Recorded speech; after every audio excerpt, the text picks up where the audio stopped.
fucking mind, right? What's up, guys, and welcome to the second episode of my sports broadcasting podcast. In today's episode, I will be discussing the myths, the cliches, and the stereotypes of athletes' characteristics in one medium specifically.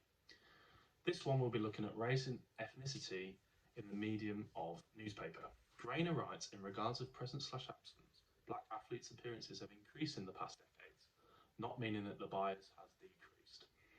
In this podcast, we'll be exploring the bias of how black athletes are treated by the newspaper industries. The Italian newspaper, Corriere dello Sport, reported the headline Black Friday while showing pictures of Romelu Lukaku and Chris Smalling ahead of the up-and-coming fixture between Roma and Inter Milan.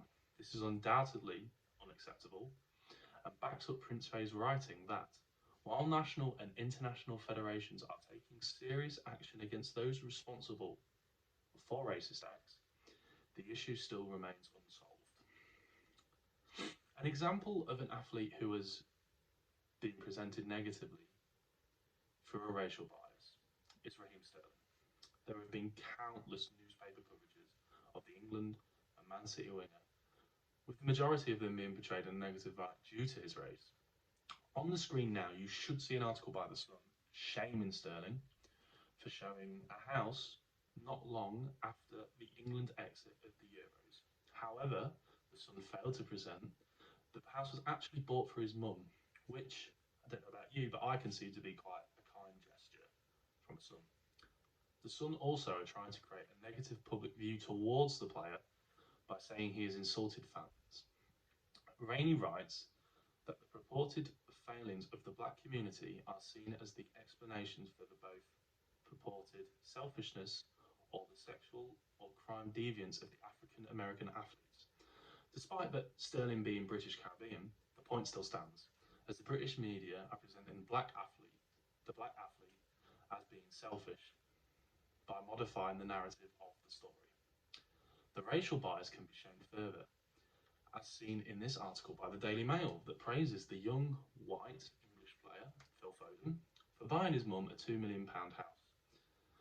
This shows that the newspaper publicists and writers can take their time to find the correct information